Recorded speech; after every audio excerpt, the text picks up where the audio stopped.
Hello दोस्तों, कैसे हो आप लोग। उम्मीद करते हैं कि आप लोग बिल्कुल बढ़िया होंगे। हम भी ठीक हैं। ठीक नहीं हूँ मैं, बहुत दिनों से तबीयत ख़राब है मेरी। बहुत दिनों से मतलब कि बुखार, लूज़ मोशंस, उल्टी और सर दर्द, खांसी। एक चीज़ ठीक हो रही है तो फिर दूसरी चीज़ शुरू हो रही है। कई दिन हो गए ऐसे पड़े पड़े। बच्चों को भी हो रहा है, मुझे भी। बच्चों को भी बहुत, हॉर्न भी बज रहा है बाहर। बच्चों को भी बहुत भयंकर खांसी हो रही है, मतलब अति बात।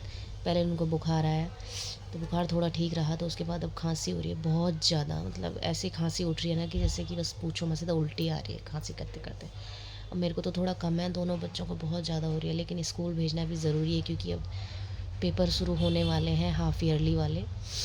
कभी कुछ होता है, कभी कुछ होता है स्कूल में, फिर नहीं जाते हैं तो फिर हो नहीं पाता काम। फिर ऐसे भेजती हूँ, बड़ा दुख लगता है मेरे को। रोनी भी आती है कि यार मैं घर में लेटी हुई हूँ, मेरे बच्चे स्कूल जा रखे हैं। लेकिन क्या करूँ, मजबूरी इतनी है क्योंकि मैं नहीं करा सकती। फिर मैं ना तो पढ़ा पा रही हूँ उनको आजकल, ना कुछ करा पा रही हूँ। क्या करें, देखते हैं कब तक ठीक होते हैं। और एक दूसरी बात, कल से है पितृपक्ष शुरू, यानी कि श्राद्ध शुरू है कल से 7 तारीख से। तो किस किस के यहाँ ऐसा होता है कि मैं आज नहा ली हूँ, नहा लिए, थोड़े बहुत कपड़े वपड़े धो लिए। क्योंकि जिनके फादर नहीं होते हैं, या जो तर्पण करता है, पितृपक्ष श्राद्ध देता है जो अपने पितरों को, वो तब तक नहाता धोता नहीं है, नहाता नहीं है, कपड़े भी नहीं धोता है, जब तक कि उसका वाला श्राद्ध नहीं आ जाता। मतलब कि जैसे हमारे जो पिताजी हैं, फादर इन लॉ, मतलब मेरे ससुर जी हैं, 2 साल पहले हमें छोड़ के चले गए थे। तो उनका जो है पुरखी, मतलब श्राद्ध जो है वो पड़ रहा है 7वां। इसी बार पहला पड़ रहा है क्योंकि पिछले साल तो बरसी होनी थी तो उसमें नहीं हुआ। अब इस साल होना है तो 7वां पड़ रहा है, यानी कि 13 तारीख को पड़ेगा। 7वां श्राद्ध है उनका। तो हमको 7 दिन तक, हमको मतलब जो बहू है, जो उनका बेटा है जो तर्पण देगा, मतलब मेरे पति, और दो और भी जो दोनों बहुएं हैं, मतलब बहू और बेटे नहाएंगे नहीं, कपड़े नहीं धोएंगे साथ उस दिन तक, जिस दिन तक, जब तक तर्पण नहीं दे दिया। तर्पण देने के बाद नहा सकते हैं। और हमारे यहाँ ऐसा होता है क्योंकि जैसे जो हमारी सासू माँ है, जब हमारे पिता ससुर जी तर्पण देते थे अपने पापा को, जब तो वो भी ऐसे करते थे। उनका दूसरा था तो 1 दिन तक, मतलब 2 दिन तक वो नहाते नहीं थे और कपड़े नहीं धोते थे। उसके बाद नहाते थे जब तर्पण दे देना था। तो हमारा ऐसे, हमारे ससुर जी का पड़ रहा है 7वां। तो ऐसे ही हम लोग 7 दिन तक नहाएंगे नहीं, कपड़े नहीं धोएंगे, क्योंकि हमारा एकदम खुद का हमारे ससुर जी का है। तो इसमें बिल्कुल भी वो नहीं कर सकते। बोलते हैं कि जो अगर हम नहाएंगे धोएंगे, तो मम्मी बता रही थी ना, जैसे उनको पहले वाले लोगों ने बताया होगा, तो बोले पितृदेवताओं के ऊपर ना छींटे पड़ते हैं, हमारे पितृदेवताओं पे।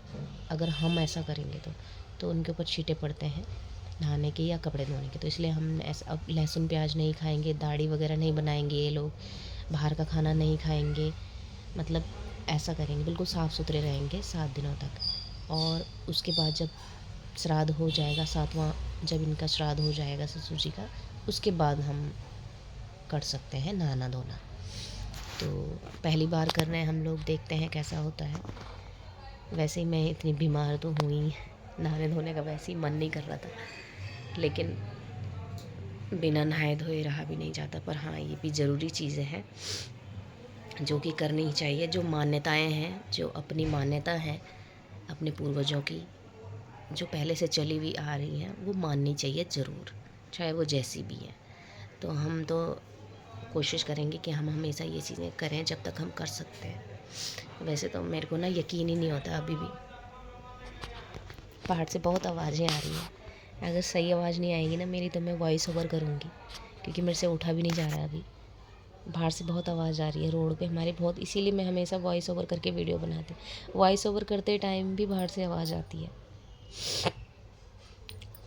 वैसे तो मुझे यकीन नहीं होता अभी भी कि हमारे जो फादर इन लॉ हैं, मतलब ससुर जी, वो हमारे साथ बीच में नहीं है। मेरे को बिल्कुल यकीन नहीं होता। 2 साल आने वाले हैं अक्टूबर में, 5 अक्टूबर की बात है। 2 साल पूरे हो जाएंगे 5 अक्टूबर को। अभी तक ना तो कभी उनकी फ़ोटो व्हाट्सएप पर डाली है, किसी भी उसमें नहीं डाली है। मेरा हिम्मत ही नहीं होती। मैं मेरे पास इतनी फ़ोटो इतनी वीडियोज़ हैं ना उनकी, लेकिन मैं जब भी सामने आती है ना तो मैं एकदम हटा देती हूँ, क्योंकि मैं आई कांटेक्ट ही नहीं कर पाती, देख ही नहीं पाती कि मुझे लगता है कि यहीं है पापा जी, अभी यहीं कहीं है, कहीं गए हुए हैं, बाहर गए हुए हैं, ऋषिकेश गए हुए हैं। क्योंकि होता था ना पिछले 3-4 सालों से ऐसे करते थे कि एक आध महीना ऋषिकेश जाते थे, फिर एक आध महीना इधर रहते थे, फिर एक आध महीना ऋषिकेश जाते थे। ऐसे लगता है मेरे को कि जैसे ऋषिकेश जा रखे हैं, हम लोग यहाँ हैं, वो लोग ऋषिकेश जा रखे हैं। इंसान कहाँ चला जाता है ना, पर क्या कर सकते हैं, सबको जाना ही है एक ना एक दिन।